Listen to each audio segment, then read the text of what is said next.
Apakah ketakutan kita selama ini benar-benar alami atau hanya hasil dari sesuatu yang bisa kita pelajari? Seorang ilmuwan mencoba membuktikan bahwa manusia bisa diajar untuk takut terhadap sesuatu, bahkan terhadap sesuatu yang gak bahaya sama sekali. Sebuah eksperimen psikologi yang dilakukan 100 tahun lalu membuat seorang bayi mengalami trauma seumur hidupnya, tapi gak ada yang tahu gimana nasib selanjutnya dari bayi tersebut setelah penelitiannya selesai. Apakah ini eksperimen ilmiah atau justru penyiksaan terselubung terhadap bayi manusia yang masih sangat kecil? Ini adalah kisah nyata dari eksperimen yang paling mengerikan dalam sejarah penelitian psikologi, Little Albert Experiment. Sisi gelap sains.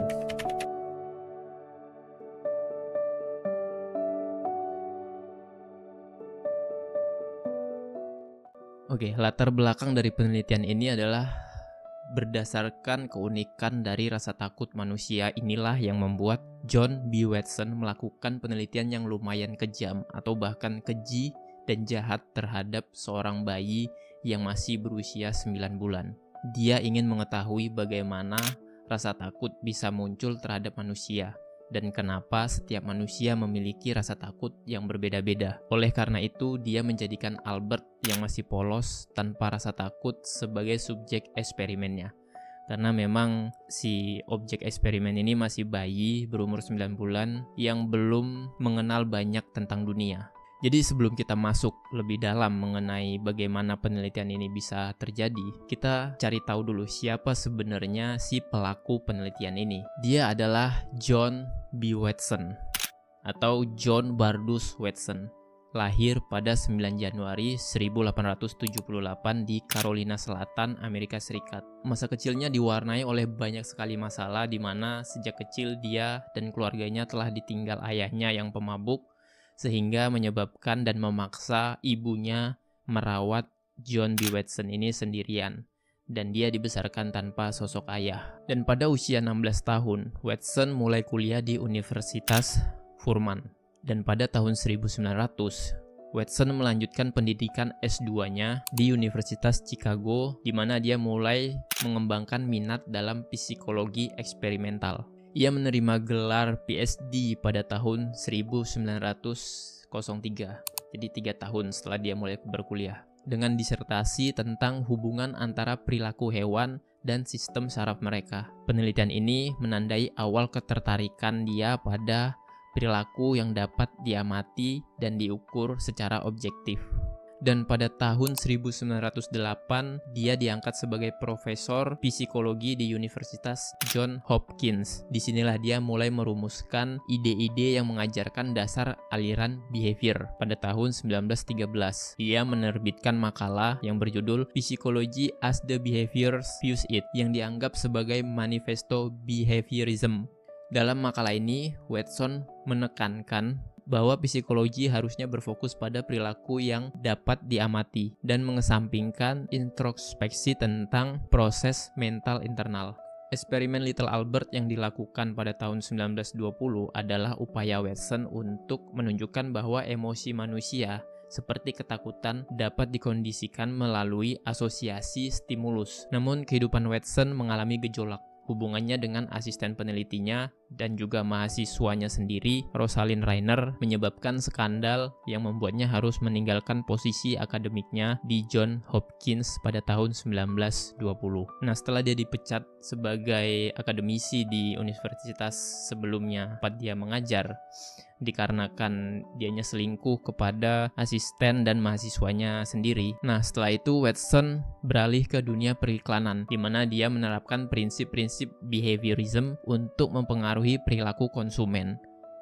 Nah, jadi yang tadinya dia seorang psikolog dan seorang profesor di sebuah universitas tentang psikologi, kini dianya pindah pekerjaan ke marketing yang mengutamakan tentang behaviorism terhadap konsumen dalam membeli sesuatu barang. Ini baru benar-benar S3 marketing pertama yang aku ketahui nih.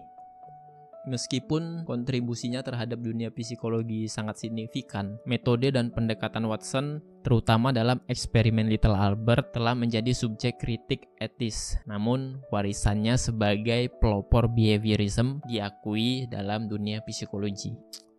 Nah, lalu kita langsung bahas mengenai penelitiannya. Nggak usah pakai lama, kita langsung menerapkan 5W1H. Oke, yang pertama, apa? Apa tujuan dari penelitian ini? Tujuan dari John B. Watson melakukan penelitian ini adalah menyelidiki apakah ketakutan dapat dipelajari melalui pengkondisian klasik dan apakah respon ketakutan tersebut dapat digeneralisir ke stimulus lain yang serupa. Itu tujuannya. Terus, siapa objek penelitiannya dan siapa aja yang terlibat. Subjek penelitiannya adalah seorang bayi laki-laki berusia 9 bulan yang diberi nama samaran Albert D atau Little Albert. Identitas aslinya masih diperdebatkan dengan beberapa sumber menyebutkan sebagai William Albert Badger. Dan sang peneliti John B. Watson dan asistennya yang masih berkuliah S2 sekaligus selingkuhannya Rosalind Rainer.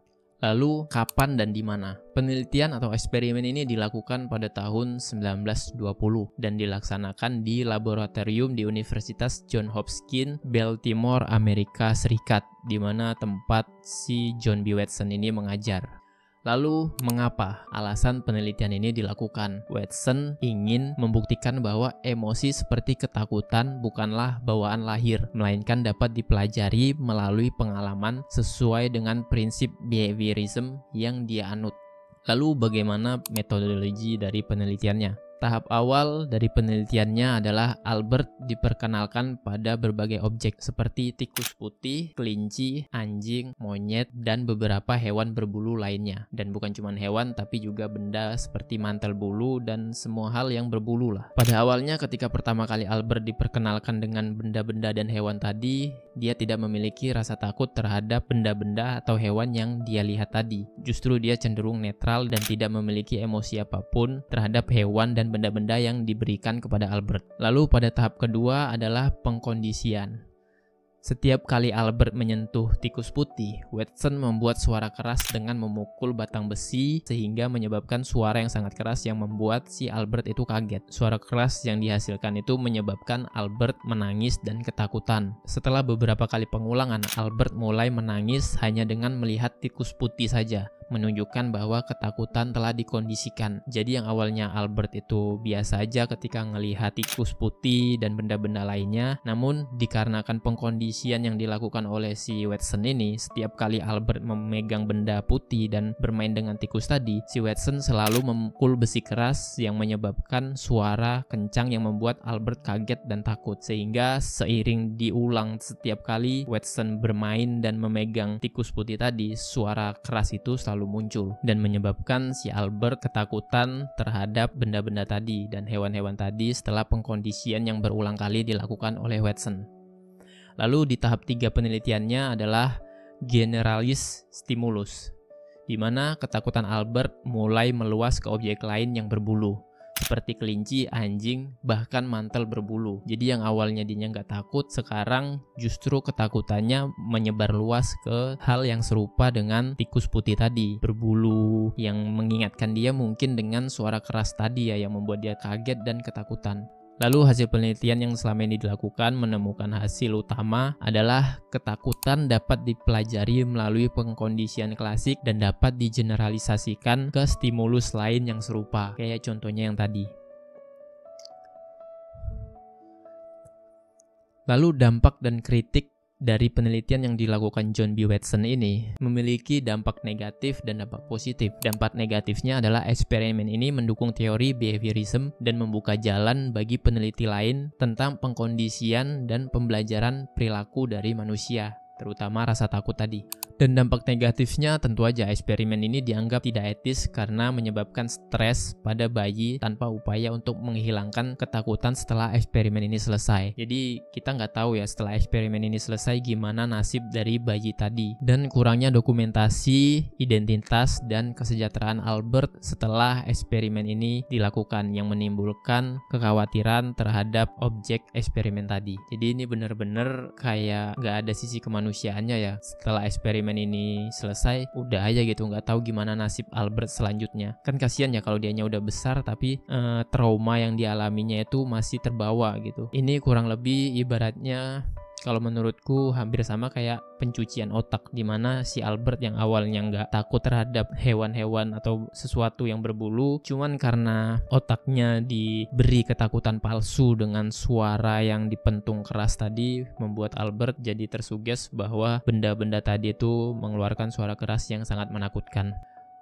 Rasa takut adalah hal yang selalu menarik untuk kita bahas. Setiap manusia memiliki rasa takut yang berbeda-beda. Rasa takut bisa menghambat manusia untuk berkembang, tetapi rasa takut juga yang mungkin menyebabkan kita masih bertahan sampai sekarang. Bayangkan aja kalau nenek moyang kita di zaman dahulu gak punya rasa takut terhadap sesuatu. Bayangkan ketika mereka bertemu dengan singa, T-Rex, dan hewan-hewan berbahaya di zaman dahulu, mereka gak mengalami rasa takut. Mungkin mereka udah habis dan punah jadi makanan hewan-hewan tadi.